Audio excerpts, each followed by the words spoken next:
Vendbef Info, le vrai réseau de l'information en temps réel en Haïti.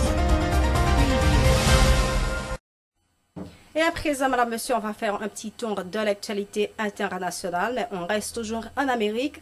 On va en Amérique du Nord et on va s'installer aux États-Unis avec Donald Trump qui a remporté hier soir la primaire républicaine dont, face à sa rivale Nikki Haley. Donald Trump l'emporte avec la majorité des voix, il faut le dire, et il se rapproche d'une victoire rapide dans cette course à la nomination républicaine, mais son adversaire affirme qu'elle ne va pas abandonner la course, loin d'être terminée selon elle. Elle donne un rendez-vous dans son état d'origine, la Caroline du Sud, dans un mois.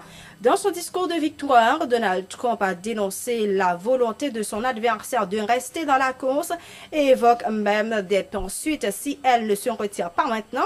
Lui et ses alliés au sein du Parti républicain veulent que ces primaires s'arrêtent sur le champ. Ils veulent passer directement à la campagne pour l'élection générale contre le sortant.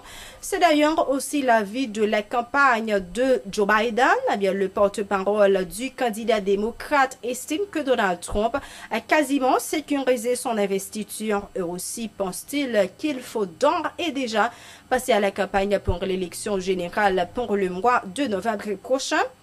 Elle sera très dure. Donald Trump rappelle qu'il domine dans les sondages en face. Joe Biden se voit toujours comme le seul à avoir battu Donald Trump et comme le seul à pouvoir recommencer. Il a averti hier soir que la démocratie était en jeu avec la victoire de son rival républicain. Il est maintenant clair que Donald Trump sera le candidat d'un républicain. Et mon message au pays est que les enjeux ne pourraient pas être plus importants. Notre démocratie, nos libertés individuelles, notre économie, tout est en jeu, a déclaré le président candidat de 81 ans. Ce mardi 24 janvier 2024, on va en Russie. Il y a un avion de transport militaire russe de 76, qui transportait 65 prisonniers de guerre ukrainiens qui s'est écrasé dans la région de Belgorod, frontalière de l'Ukraine, a annoncé le ministère russe de la Défense. Il y a pour sa part Vyacheslav Volodine, qui est le président du Parlement russe, qui a accusé Kiev d'avoir abattu l'appareil. L'avion s'est écrasé vers 11 h, heure de Moscou. Mis à part les 65 soldats prisonniers de l'armée ukrainienne, il faut dire qu'il se trouvait également 6 membres de l'équipage et 3 accompagnateurs, a indiqué le ministère russe de la Défense. Une commission de l'armée de l'air est partie sur les lieux de la chute de l'avion pour établir les causes de la catastrophe, a-t-il ajouté. Des images circulaient sur les réseaux sociaux montrant un appareil chuté presque à pic avant une grosse explosion accompagnée de flammes et de fumée noire. Il y a le ministre russe qui n'a pas donné à ce stade aucune identification quant à son sort. Des occupants de l'avion interrogés lors de son briefing quotidien de la presse, le porte-parole du Kremlin n'a pas commenté, relevant le cas trop tôt pour les informations. On va éclaircir tout ça. Le président de la Douma, pour sa part, a accusé Kiev quelques minutes seulement après l'annonce de la catastrophe d'avoir abattu l'avion transportant des prisonniers en vue, selon Moscou, d'un échange. Ils ont tué dans les airs leurs propres soldats, leurs mères, leurs enfants les attendaient, a-t-il proclamé. Dans l'hémicycle, ils ont abattu nos pilotes qui effectuaient une mission humanitaire avec des missiles américains et allemands, a poursuivi Vyacheslav Volodine, président du Parlement russe. C'est la fin de ce journal, madame, monsieur. Le rappel des titres avant de vous faucher compagnie. Vendbef Info, le vrai réseau de l'information en temps réel en Haïti.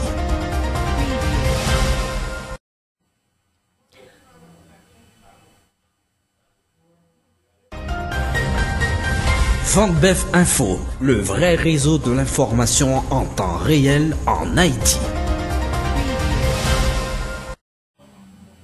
Le rappel des titres, c'est à présent, madame, monsieur, armée d'hommes de guerre. Les agents de la Bissau-Paranamet occupent différents rues de la ville ce mercredi 24 janvier 2024, suite à l'annonce de la révocation de Jean-Tel Joseph, directeur général de l'Agence nationale des aires protégées. La révocation de Jean-Tel Joseph a fait suite à une décision adoptée en Conseil des ministres, c'était le 22 janvier 2024, puis publiée dans le journal officiel Le Moniteur. La route nationale numéro 1 est encore bloquée ce mercredi au niveau de la commune d'Henry, dans le département de l'Artibonite. Les protestataires réclament la libération immédiate de l'ancien député Charles Chancy dans le cadre du dossier de détournement du matériel du CNE. Environ une douzaine d'individus munis de fusils d'assaut et de pistolets dirigés par un certain Baby, connu comme le Caïd de Bizoton 53. Ils ont fait irruption, c'était hier 23 janvier dans l'espace logeant le campus de l'Université adventiste d'Haïti à Carrefour pour vérifier si les agents de la PNH utilisaient le local de l'université pour mener des actions contre les bandits. Et dans la page internationale, ce mercredi 24 janvier 2024, un avion de transport militaire russe 276 transportant 65 prisonniers de guerre ukrainiens s'est écrasé dans la région de Belgorod, frontalière de l'Ukraine, a annoncé le ministre russe de la Défense, Vyacheslav Volodine. De son côté, qui est le président du Parlement russe, a accusé Kiev d'avoir abattu l'appareil. L'armée israélienne, qui a subi cette semaine sa plus lourde défaite humaine quotidienne depuis le début de son offensive à Gaza, a bombardé ce mercredi 24 janvier le secteur stratégique sur le front de pourparlers sérieux en vue d'une trêve avec le Hamas. C'est la fin de ce journal, madame, monsieur. Merci de l'avoir suivi. Bonne fin de journée en compagnie de votre BEF Info. VentBEF Info, le vrai réseau de l'information en temps réel en Haïti.